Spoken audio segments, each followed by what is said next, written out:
Welcome to our entrepreneurship slot, and it's brought to you by the Industrial Development Corporation, and the IDC has been in existence for 75 years, assisting different businesses in South Africa over decades. And of course, with the evolving times, they now have a whole variety of funding available for other sectors as well. One of the new sectors that the IDC funds is the media and motion pictures sector. And Basil Ford is with us to tell us a bit more. And Basil, welcome. And Trishana is also joining us to talk about motion pictures. Trishana Thevnarain, pleasure to have you with us, ma'am. Yeah. Right, this is relatively new, but it's been around for a few years now. Basil, tell me a bit more about your area. Thank you, Tim, and good evening to the viewers. The Media and Motion Pictures business unit was established in 2001. So we've been around for some time now, and our role is to develop the film sector. So we are from the Media and Motion Pictures business unit at the IDC. Our role, in line with the rest of the IDC's role of developing sectors of the economy in South Africa. So we look at the media and motion picture side, the film value chain in particular. We look at the production of films, to the broadcasting of films, to the consumption of films at theatres. Our goal is to develop a self-sustainable film value chain. One of the very important programs that we have is the Emerging Black Filmmakers Transformation Fund, of which my colleague Trishana is the main driver of. Well, let me stay with you for a moment, because one would think that movie making is a high-risk business and requires investments from individuals and companies that want high-risk type returns. So, you know, for IDC, what's in it for you? Why would you go into that area? That's a very good question, Tim. And I think the reality of funding films in South Africa is that there are no other funders, or there are very few funders. And the role that the IDC plays is to engage in areas where there is a failure of funding. So the IDC would go in, it would try and build the sector to a point where other funders could become engaged in. And one of the very key areas that needs a track record, which doesn't have one, is in the funding of films. And it is a high-risk area. That's why no other funders come into play. And that's why very little private sector funding is available for this. And that's why the Transformation Fund is a critical element in order for us to try and build this track record so that other funders can come in. And of course, it does not mean, notwithstanding the fact that it's a high-risk area, that there's not enough creativity out there, right? That the willingness, the passion for movie making exists in South Africa. There are a lot of great script writers, actors. Television has helped a great deal in creating a reasonably viable industry. What are you seeing out there, Trishana? What's going on? Yeah, it's interesting that you asked the question, Tim, because that's one of the reasons why we actually came up with the Transformation Fund, Emerging Black Filmmakers Transformation Fund, because we see that this is a challenge out there. So we actually put together a fund where your film is actually fully funded, and we're looking at emerging black directors, because that's our intention. We actually want to develop black directors. Yes. Not only develop the black directors, but as you mentioned, like your talent. We're looking at building a sustainable film industry, giving an opportunity to the local film industry. And I always say that we are here to turn creative visions into reality. So basically, the EBFTF, which is the Emerging Black Filmmakers Transformation Fund, it's fully funded by the Industrial Development Corporation, the National Film and Video Foundation, and the DTI. I'm sure most filmmakers are aware that there is an Emerging Black Filmmakers incentive by the DTI as well, which actually dovetailed very well with this EBFTF program. So in a nutshell, let me just take you through what we're looking at. Sure. So we're looking at production budgets of 5.8 million. Now, The 5.8 million is actually made up of 5.2 million, which will be your actual production funding. And then we have 500,000 for marketing and 100,000 for statutory costs to keep the company alive, right? Now it's key in terms of the marketing because we noticed that in the local industry as well, marketing is very important for films. So that's also funded and that will be part of your 5.8 million. Now we are developing black directors, so we want and we require a black director on each production. Majority of the intellectual property must be owned by a black person. Now, in terms of when we say majority, we always tell the producer to always look at your details as well, that you need to comply with the DTI, because this is also very important in terms of this fund. And what we've noticed in terms of the applications that are coming through is that we require scripts that are in second draft, meaning that it must be ready to go into production. Yeah. So we've noticed that people haven't, in terms of the applications, people are not actually putting in like scripts that are ready to go into production. So they haven't developed their creative concepts, ideas completely, you know, to the point where they can go into production, yes, right? Correct. Yep. So that's actually very key. That's very important. We require scripts that are ready to go into production.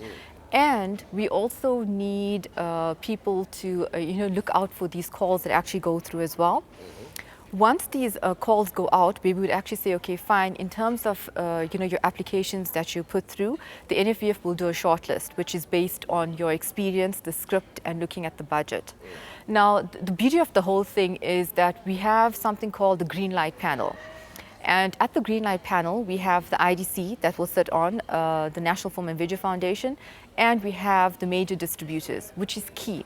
Because in terms of this fund and all our films, we actually look at economic merit.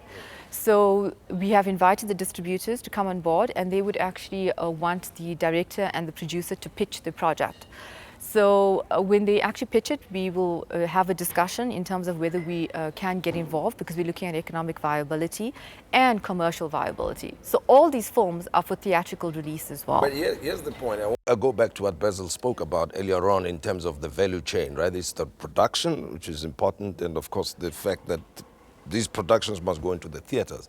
Question is there a market for it? Because I've heard people say that really there's no market in South Africa for locally made movies.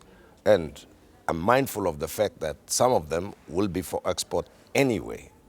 Just so an aspirant movie maker should understand that you have to create product that will appeal to the market that's being created anyway or being developed. Actually, it's a very interesting question, because whenever we deal with any producer, we always say, whenever you have a script, always look at your market. And in terms of the local industry, yes, there is a market for the local industry. We do take a small percentage compared to the box office, but there is a market.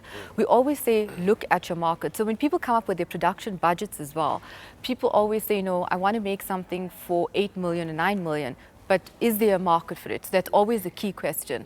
Hence the reason why we have to rely on our distributors as well. And the distributors play a key role in helping develop this market, isn't it? Yes, exactly. And what's their role been so far? Well, actually, it's been excellent, because in terms of all our discussions with the major distributors, all of them are actually willing to assist in terms of distribution and actually showcasing our local talent as well.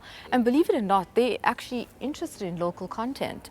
It's like, and the feedback that we've got, I mean, it was excellent, and that's the reason why we're so excited about this project. So people who are interested in this line of work, who are the creatives out there who want to produce their own movies, what do they do?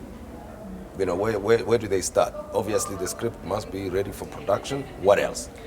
Well, once the script's actually ready for production, you make an application to the National Film and Video Foundation, where all we're looking at is, obviously, you need a production, a budget, you need a producer and a director, and also what's very key is we're looking at people that have done some sort of production, for example, TV or maybe a feature. Now we say emerging black filmmakers because we're looking at your black directors and producers that have actually produced less than 5 feature films, right? And if we think that you possibly need more experience, or we need a consulting or a supervising producer, we would have a discussion with our partners and we will provide you with that as well.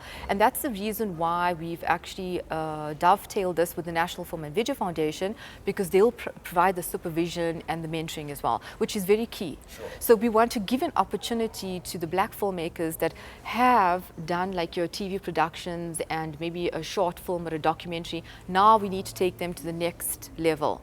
And that's the whole intention. Okay, So, well, Basil, let me come back to you, because now, the area that I'm interested in all the time, which movie making is part of, media in general terms, how do you support that, media investments?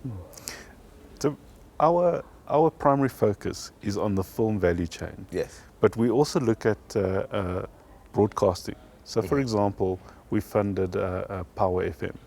And we fund other radio stations. So we do look at other areas like the radio broadcasting.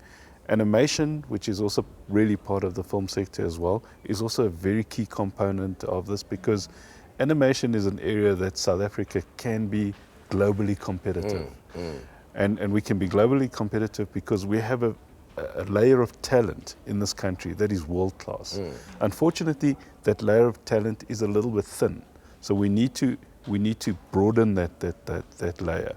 We also have a very good understanding of the Western world, the Western culture. We've got ties to Europe. So we understand that culture and that market better than our competitors in the East, for example. They struggle a lot more to understand humor, for example, whereas we understand it and we can build it into our production. So animation is an area that we can become globally competitive. Then I think the other areas that we are looking at as well, again, part of the film value chain, are cinemas in townships. A very, very critical component to make the value chain self-sustainable. So those are the areas. The rest of the other media, we don't really look at that, because we believe that if we focus on these areas, we will be able to much more able to make a success of it. Sure.